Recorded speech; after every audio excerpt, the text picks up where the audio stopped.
山河远阔，谢谢您来听我讲故事。欢迎收听悠然心语。林淑静在婚检时被诊断出了子宫癌，突然就有种天塌地陷的感觉。一旁的男友朝她安抚的一笑，便去外面打电话了。大约半小时后，男友江苏浩才急匆匆地回来，握紧了林淑静的小手，低声安慰地说：“小静，我觉得这病不能耽误，等给你治好病，我们再来扯证。你放心，就算砸锅卖铁，我也要跟老天爷抢回你这条命。”他说的信誓旦旦，林淑静听的也是感动不已。她忍着泪地抱紧了男友。江苏浩，有你真好。我先送你回家，然后我回家筹钱，这个手术不能耽误。林淑静想要说啥，见他急匆匆开车走了，便没再吱声。毕竟他得了重病，心情也没好到能安慰别人。几天后，医院的病房里，林淑静已经2天没见到男友了，给他打电话也是关机。她猜测着这个男人估计是要撂挑子了。前2天说的那些感人肺腑的话，估计都是搪塞他的。江苏浩是家里独子，那个电话大概是跟未来婆婆汇报情况。之所以一开始没丢下他，是想给自己一个体面吧。林淑静长吁一口气，结婚证都没领，这或许就是自己的最后幸运了。林小姐，检查结果出来了，你只是一般的子宫肌瘤，良性，随时可以做手术。男医生一脸严肃地跟她说：“谢谢医生。”她挤出一丝笑地感谢着。男医生微叹口气：“你未婚夫呢？做手术他应该签字的。还有，把你送来就一直见不到人了，这可不是一个负责任的样子。”这话他本不该说，但作为主治医生，有些情况是要跟家属汇报一下的。医生，我可以自己做主，手术签字我也能自己签。他是一个孤儿，除了自己也没人能依靠了。就在这时，一个电话打进来了，他看一眼后接通了。喂，林淑静，我是房东张姐，你的一些东西我已经帮你放门口了，你也别怨我，是你男朋友提前要退房子，我这不是正好又租出去了，所以也就成这样了。房东大姐说完，林淑静顿了几秒才说：“张姐，我不怪你，反正也没啥值钱的，你就随便丢一旁吧，我等几天再去拿东西，这些天就麻烦你了。”“好，那我就放心了，你快忙工作吧。”说完，房东张姐匆匆挂电话了。林淑静强装的坚强，在这一刻崩塌了，一滴泪水顺着脸颊流下来，正滴在一个手背上了。她抬头望着，竟然恍如隔世的感觉，来人竟是顾燕晨。8年都没再见的男人。他一身笔挺的西装，俊逸的脸颊多了一层沉稳，小麦色的肌肤让他显得更成熟有魅力了。曾经的白皙少年，现在竟成了年轻有为的大老板，他真的变了许多。不得不说，原生家庭真的很重要。龙生龙，凤生凤，老鼠的儿子会打洞，而林淑静注定是融入不了那个层次了。好久不见，林淑静。顾燕晨拿一张椅子挨她身旁坐下来了，眉眼含笑，淡淡的打量着她。8年未见，她竟更美了。你还好吗？她笑着问，嘴角却显出一丝苦涩。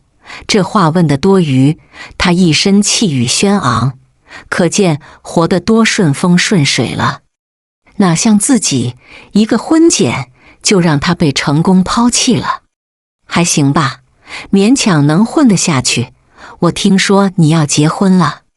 他说话间递过来一个橘子，是他最爱的砂糖橘。林书静瞅一眼他，挤出一丝笑的回答：分手了。分了好，你就能安心养病了。他果然什么都知道了，跟之前一样，从来都是揣着明白装糊涂。我想喝牛奶。顾燕晨瞅一眼茶几，除了自己买来的东西，就只剩一个空饭盒了。我现在就去买。他刚想起身，竟被林书静抱住了窄腰，口中还念念有词地说：你比8年前胖一点了。听得他脸颊微红了，却没有挣开，由着他就这么肆意地抱着。很奇怪的是，分别这么多年，他们之间竟没一点的疏离。林书静，等做完手术，跟我回家吧。他知道他现在没有亲人了，除了自己，没人可以给他一个温暖的家了，而他愿意为之倾尽所有。好啊，林书静没有反对，因为在他内心深处还是忘不掉这段没有结果的单相思。哪怕做他的妹妹、朋友，无论哪种关系，他都想靠他近一点。但是他很快就犹豫了。我没有女朋友，也没有妻子，一人独居住在市里。他预判了他的所有胡思乱想。谢谢你收留我，顾燕晨。他温柔地揉一揉他的头。我们不是最好的朋友吗？就别跟我客气了。更何况你还是什么？他有些兴奋地追问。8年过去了，林书静依旧是那个脾气毛躁躁的女孩子。你还是小锦的闺蜜，她拜托我一定照顾好你。顾燕晨那深邃的眼里看不清波澜，却唯独难掩几分温柔。那我就不跟你客气了。林书静终于舍得离开他厚实而温暖的怀抱了，看着他匆匆离去的背影，竟突然觉得慌乱了。他这一走，还会回来吗？你生病的事，是我告诉我哥的。小静，你要把握住这次机会。他至今单身，且变得很有钱。我期待你做我嫂子哦。你们家不是一直都有钱？没我，你也不缺嫂子吧？他自嘲的一笑。顾小锦摇了摇头。这事你还是问我大哥吧，适当的朦胧感更能增进感情。我还有事，就先挂了，改天再唠嗑哦。他一贯如此，风风火火，还特别爱八卦，尤其是对林书静和他大哥的事，有种探知细节的执念。是小锦。林书静眼见他回来了，有点心虚的解释，因为医生嘱咐过，让他安心的休息。遵医嘱，就是他的电话，也不必要一定接。顾燕晨递给他一盒牛奶，就坐旁边整理茶几了，挪出一块空地方，就开始看电脑处理工作了。林书静痴痴看了一会儿，才清下嗓子地说：我跟前男友结婚，是为了让我妈心安。可惜他去世半年后，我还是没能有个安稳的家。他一想到自己是孤儿了，就脸色暗沉了。你还有我呢。顾燕晨抬头与他对视，四目相望，竟有种时间静止，岁月静好的感觉。林书静在心里祈祷，就这样一辈子也挺好。那我和小锦，你更在意哪一个？林书静一边喝酸奶，很随意地问了句。看似轻松的外表下，他其实心里慌得一批了。顾燕晨微顿，战术性的轻咳一声，都很重要，但你跟他不同。见他眼巴巴地瞅着自己，他直接转移话题了。下午就做手术了，怕吗？有你在就不怕。林书静傻兮兮地笑了，犹如8年前一般，对顾燕晨有种天生俱来的信任感和依赖感。他还在想，如果这次手术一切顺利，自己想跟他表白了，不论成败，不计后果，就想让他知道自己曾爱过他，现在依然如此。因为林书静不想留有遗憾。手术很成功，在医院观察了3天后，林书静就提早出院，跟着顾燕晨回家了。但在回家之前，他先去了原来的公寓，取回一些属于自己的东西。这都是你的。顾燕晨微皱眉头，2个大号行李箱被丢在角落里，似乎已经落灰，看着就十分狼狈。他挺无情的吧？林书静苦涩的一笑。一个追自己2年的男人，一旦发现他有病了，就这么迫不及待的要撇清。男人啊，还真是冷血无情。所幸他现在可以为自己而活，不用再委屈自己，跟一个不太满意的男人结婚。但凡有一丝的不情愿，这个男人就不值得嫁。据我所知，你有自己的事业，不至于这么狼狈。顾燕晨有些疑惑地看着他。他是名牌大学毕业，工作又十分努力，不至于还需要租房子吧？难不成把钱都给了那个男人？那可真就太傻了。林书静朝他安抚的一笑，我有一套全款房，不过正在装修中，所以也就没告诉任何人。倒没想到无意识的保留，竟让自己看清了许多是何人。既然在装修，还是先去我的住处吧。顾燕晨帮他提着行李箱，林书静跟在身后。顾燕晨，能交到你这个朋友，是我上辈子拯救了银河系。朋友？他猛地愣住了，眉头微挑地盯着他。不是朋友，难道是恋人吗？他笑着调侃地反问。如果能这么表白成功，林书静还更轻松了呢。这位是你新男朋友？这话被过来的房东张姐正好听个真切，一脸的震惊。该说不说，眼前的男人比那江苏号要强100倍不止。我们走吧。顾燕晨没有反驳，也没答应，就让林书静心里一阵心动。好啊。2人相继走进电梯，而一旁被无视的张姐不禁感叹，这女人年轻漂亮就是占优势，永远不会缺男人。她也幻想有个男人跟自己谈场恋爱了。在车里，林书静一边喝着奶茶，余光瞥一眼顾燕晨，小紧说，你没跟张景成在一起，那他当年为何要演那么一出戏呢？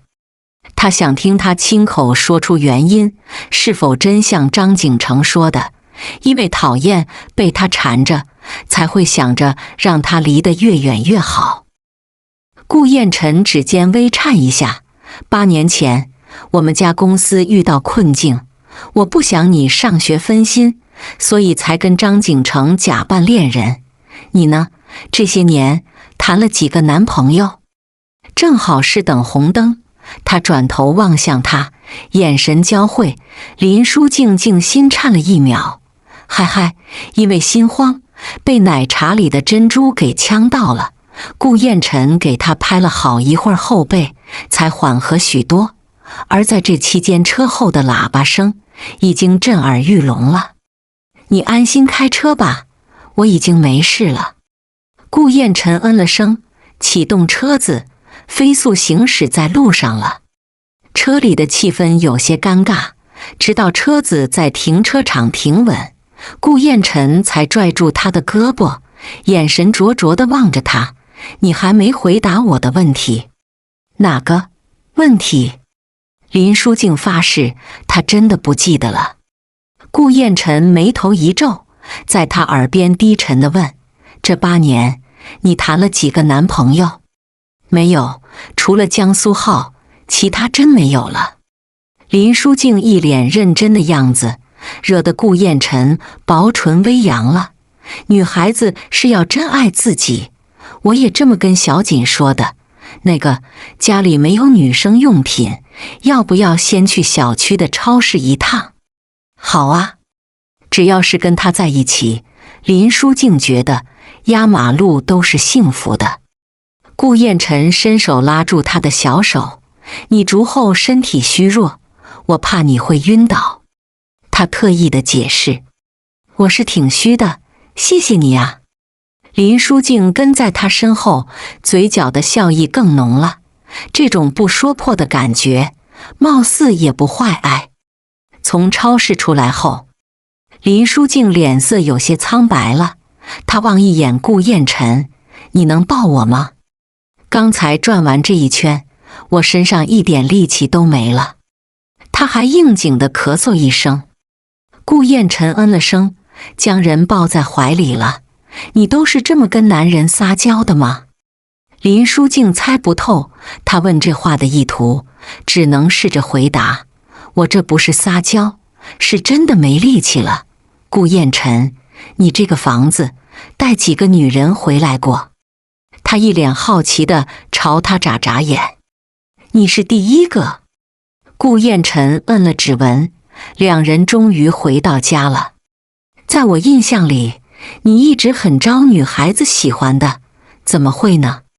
林淑静淡笑着调侃，而她也趁机打量着客厅，黑白的格调，屋里一尘不染，就连物件摆设都是规规矩矩的，可见她洁癖的习惯越发明显了。我有洁癖，这是你知道。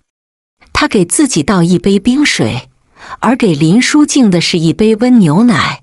体贴的举动让他嘴角上扬了。洁癖跟交女朋友没直接联系吧？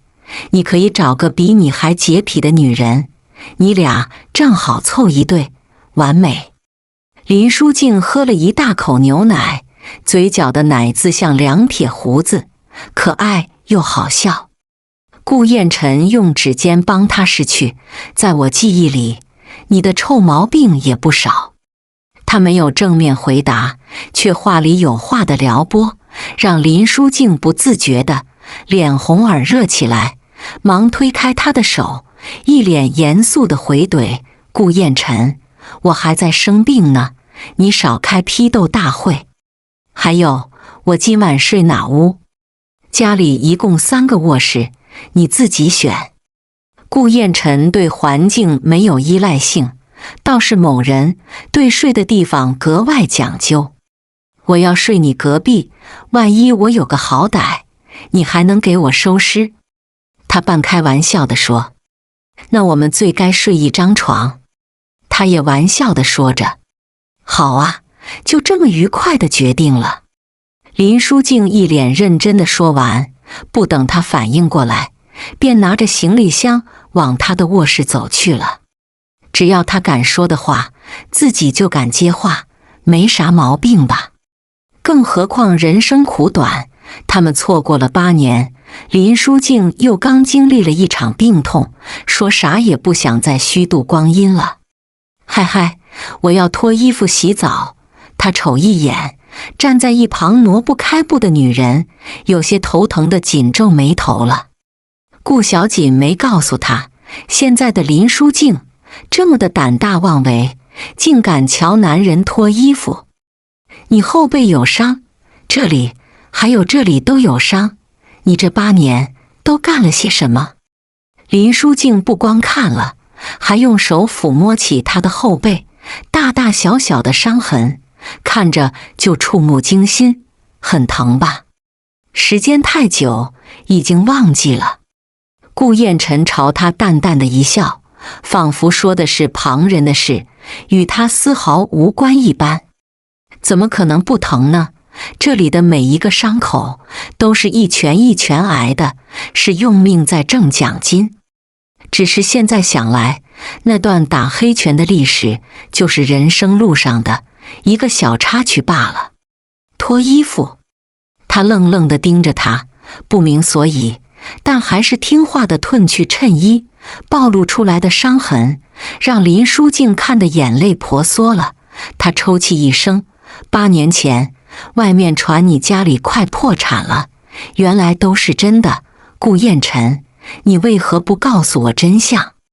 他嘿嘿一笑地抚摸她的发丝，温柔的举动惹得她哭得更凶了。你那时要上大学，我不想你分心。再说，这是男人的事，不该你们女人操心。家里的事，就连小锦我都瞒着。可是，多个人陪在你身边，也总好过你一个人承受这一切。你等一下。林书静急匆匆跑出去，再回来时，她手里多了一个银行卡，硬塞给了顾燕晨。这里有20万，明天我把房子挂出去，还差多少？我们一起想办法。顾燕晨宠溺地轻敲他的额头，公司的事2年前就解决了。我如今住在高档别墅区，你觉得我还有可能穷困潦倒吗？被他倾尽所有帮助的感觉，确实有感动到他了。这些年的默默付出，果然没有白费。他的女孩永远是最善良的那一个。是我急疯了，哈哈。林书静长吁一口气，关心则乱，她真的白长一个脑子了。凭顾燕晨的本事，就算是白手起家，也会给自己挣出一大份家业。他果然没看错人。把钱收好了，不要随意的给男人钱，这是你的底牌。嘿嘿，你不是一般的男人，你是我哥。林书静接过了银行卡，竟被顾燕晨抵到床头了。我就小锦一个妹妹，你又是哪个妹妹？他低头凑近着她，谁料竟被林书静偷吻一下唇边。我是你异父异母的妹妹，你忘了？虽然微微一碰，也让他心里砰砰直跳了。而顾燕晨这会也是耳廓微红，正当会一触即发时，他突然起身：“我去准备晚饭。”顾燕晨出去了，只留下脸红到发烫的林书静。他望着被关上的门，思绪渐渐飘远了。他突然离开，是不是不爱自己的表现？林书静有些患得患失了。跟我哥相处的还好吗？闺蜜顾小锦发来微信了，还有一个坏坏的笑脸。不好，她总躲着我。林书静还发了一个苦逼的表情，就能看出她到底有多无助了。我哥在公司里有一个追了他好几年的女孩，会不会因为他？但她不够美，你不用觉得有危机感。顾小锦嫌俩人进度太慢，直接引导地说：“要不你来个先下手为强，趁这次借助一举拿下我哥。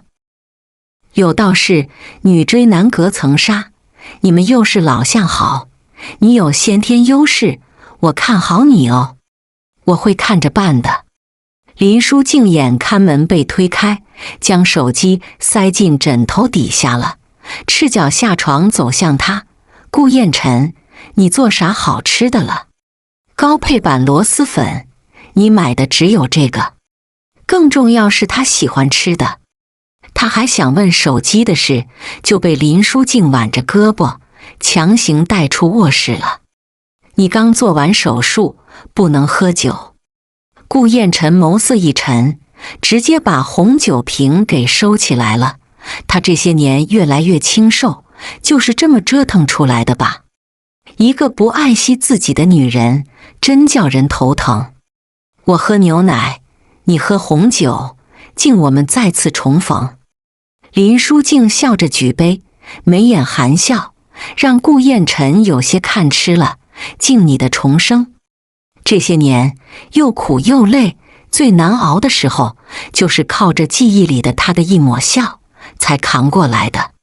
两人相视而笑了，喝的是一杯酒，其实更像是对一种感觉的怀念，不曾相爱过，却终是忘不掉彼此的人。未来的日子里，因为有他陪伴，时间过得真的很快，不知不觉间，林书静已经住在这里1个月了。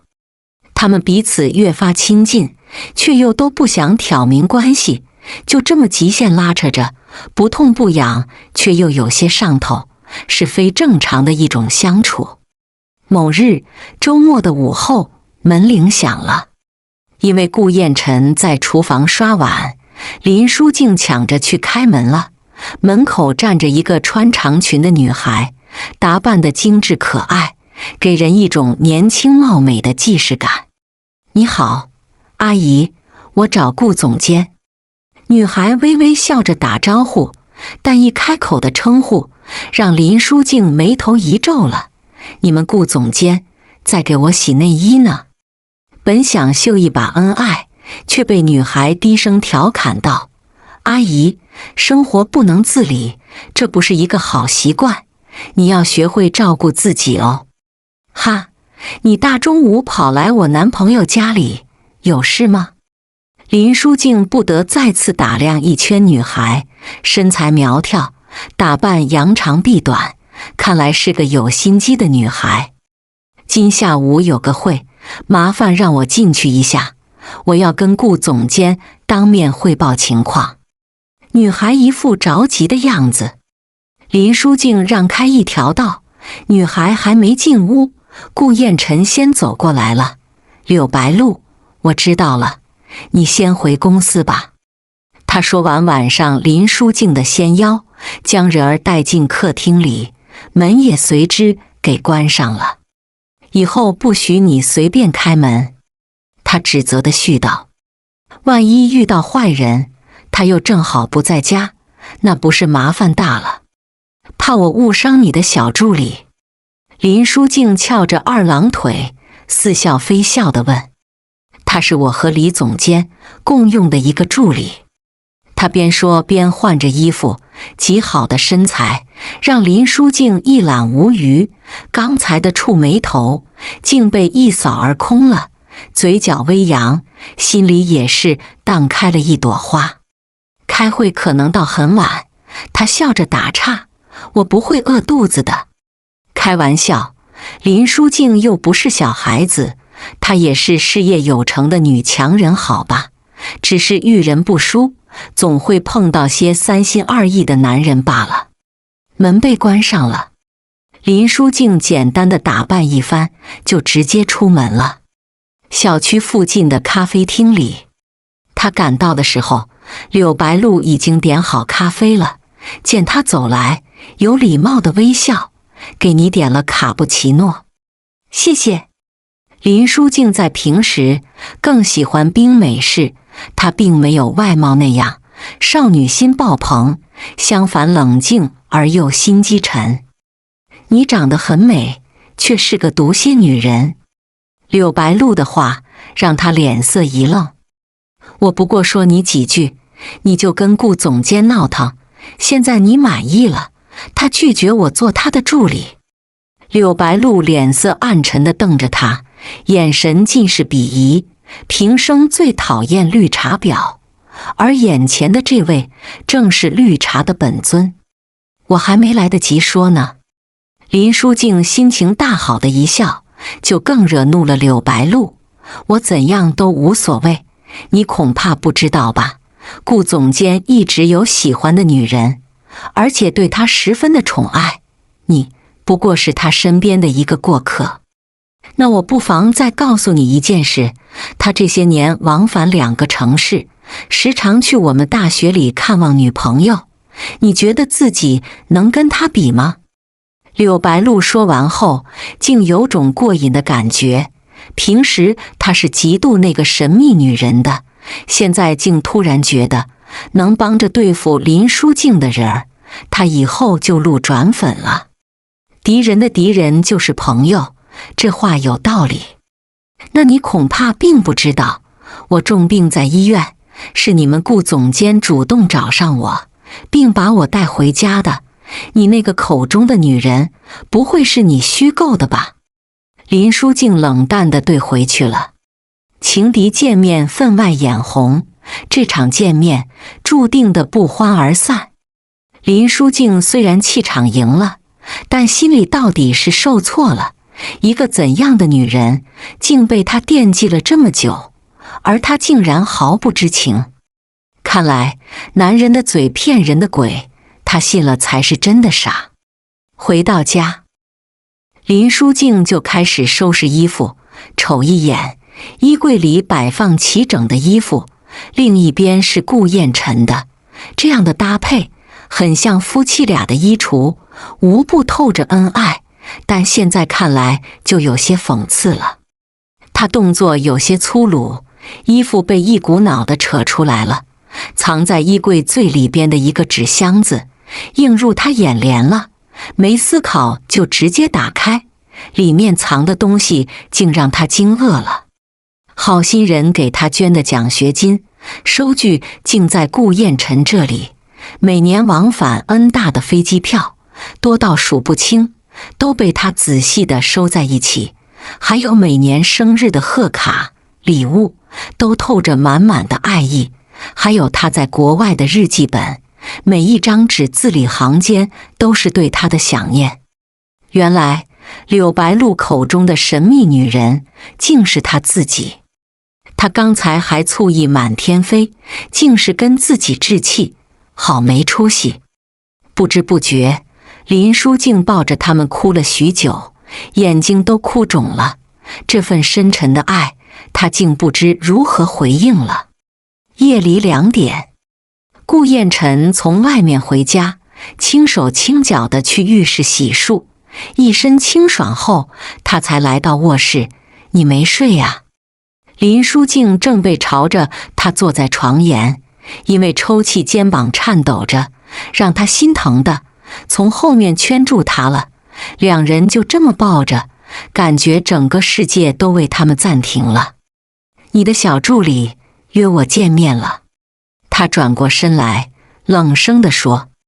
顾燕晨用指尖轻柔拭去他的眼泪，低声哄道：他可能对我有意见，你别在意他说的那些话。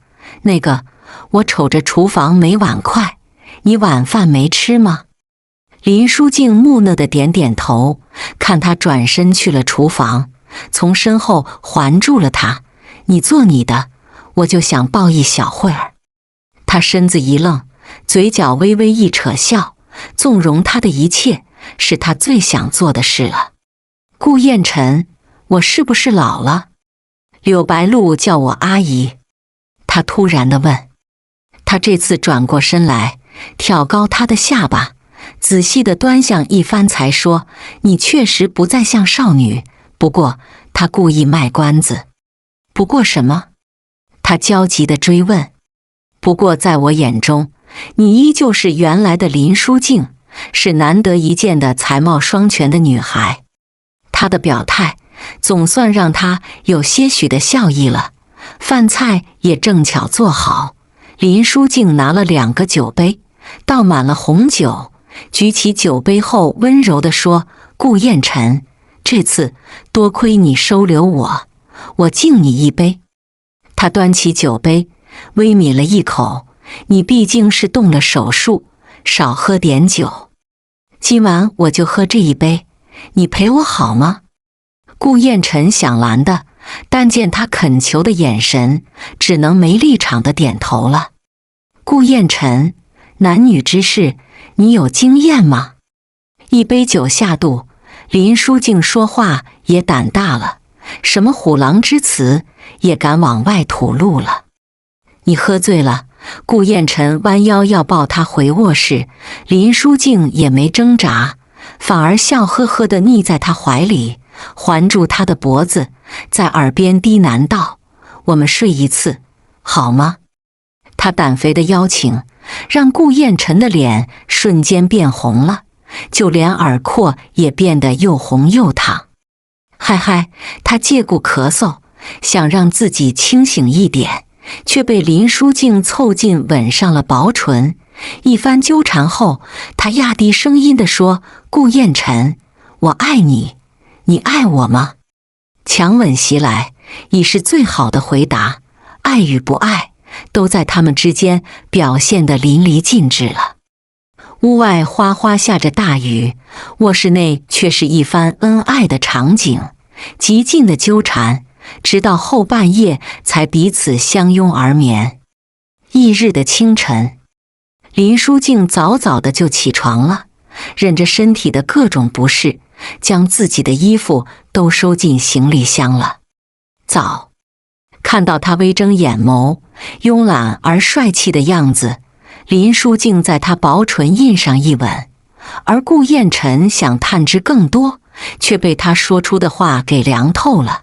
顾燕晨，我想回家了，你也知道的，我新房子已经装修好，就连家具也都配全了。你要走？顾燕晨猛地坐起身，紧盯着他的脸，有些看不懂他了。昨晚发生的事，不该有个表态吗？林淑静冷淡的样子，让他有些许的受伤了。我要结婚了，对象是多年前的朋友，你会祝福我的对吧？他笑呵呵地问。顾燕晨甩开了他的小手，一脸冷厉地盯着他许久。那我们昨晚又算什么？气氛到了，我也不想的。顾燕晨，我们都是成年人了，你还年长我2岁，不会玩不起吧？林淑静一脸无所谓的朝他眨眨眼。你走吧。他径直往浴室走去了。头一次的，顾燕晨没有挽留他。林淑静微叹口气，提着行李箱从家里走出去了。门被关上的瞬间，顾燕晨一拳打在镜子上，血流如注，身体的刺痛让他无感，而心仿佛被穿透了，让他痛到脸色煞白。他的深情到底是被他给践踏了？那昨晚的一切，就算是对他的一种回报吗？这样廉价的情感，他根本不需要。新房里，顾小锦气冲冲地赶来，看着闺蜜正在收拾衣服，张口就开骂了：林淑静，你还有心吗？我哥这么爱你，你怎么忍心伤害他？他哭了。林淑静随口问：那倒没有，可是他手流血了，血肉模糊，你懂吗？顾小锦接过一杯冰饮料，大口地喝起来，也难消他心里的无名之火。一边是他亲大哥，一边是他最好的闺蜜，他哪边都放不下呀。帮我设计一下，我要在这里求婚。啊！顾小锦被他直接整蒙圈了，一脸的震惊，在被林淑静敲打一下后，才回过神来。你要跟谁求婚？除了我哥，你别想指使我。他一直喜欢我的事，你为何从不跟我说？林淑静放在衣服，突然地质问闺蜜。顾小锦吐下舌头，是我哥让我不能说的。我们家那时候欠一屁股债，而你又在上大学，为了不让你分心，我哥才跟张景成演了拿出戏。后来家里的事解决了，我哥想要去跟你表白，而你又跟江苏浩好上了，这不就一再的错过了？小静，你别埋怨我哥好吗？看在我面上，就可怜他的一番深情。林淑静在他额头猛敲了一下，才悠悠地说：想让我不生气，就帮我布置场景，但要对你大哥保密，懂吗？我发誓，若有一句多嘴，让我哥一辈子打光棍。两人冰释前嫌的相视而笑了。某日傍晚的时候，新房的门铃响了。林淑静一袭白裙，兴冲冲地去开门了。来了。她嗯了声，态度有些冷淡，虽极为不愿嘛，但终究还是没忍住的来了。进来吧。餐桌上已经摆满了可口的饭菜，只不过一旁的打包盒暴露了林淑静的小心机。这是我们最后一次以朋友的名义见面了。林淑静举起高脚杯，淡笑着先开口：“他怎么不在？不该介绍我们认识一下吗？”顾燕晨微微一挑眉，淡漠地回他一句。他倒十分好奇，是谁这么幸运能娶到她了。他在准备婚礼，所以最近都没时间。我们的事他都一清二楚，不会误会的。林书静说话间又为自己倒满红酒，在给他倒酒的时候，不经意碰到他手指，竟被直接弹开了。他不恼反笑：“你嫌弃我呀？你游走2个男人之间，让他知道了，你确定这个婚礼还能继续吗？”顾燕晨单手掐住他的下巴，逼着2人对视，四目相望时，他受伤的眼神竟让林书静心疼的想要抚摸他的脸颊，被他无情地躲开了。原来他不爱的时候，竟是这般冷淡凉薄。你心里装着一个女孩那么久，还跟我一夜欢爱，有想过我的感受吗？林书静仿佛吃醋地质问。谁告诉你的？顾燕晨眸色一沉。柳白露啊，他说你爱着一个女孩，爱得深沉而热烈，我在不知情的情况下，是不是误当了小三？林书静苦笑着问。他说的女孩就是你呀。顾燕晨终于不再隐瞒了，把藏在心底的爱意讲出来，他整个人都释然了。真的？他假装狐疑地盯着他，心里早已乐开花了。不得不说，看他吃瘪的样子，真的超爽。我发誓，除你之外，我心里不可能装得下别人。顾燕晨这时从口袋里拿出一个精致的盒子，深情地说：“林书静，我的心意你既然知道，只能是多个人关爱你，你不必理会我。你能得到幸福才最重要，祝你新婚快乐。”这话仿佛听到心口滴血的声音。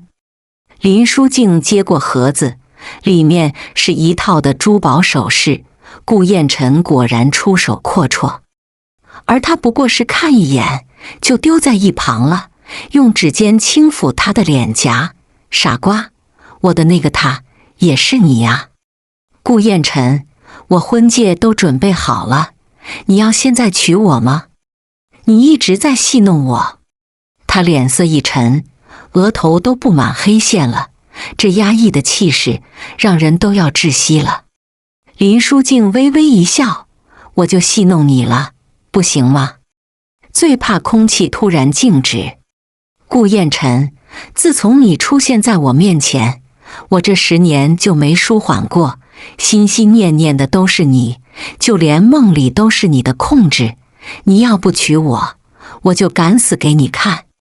林书静揪住他的衣领，气鼓鼓地低吼：“就赖上我了。”他薄唇微扬地将他抱在怀里，有种失而复得的感觉。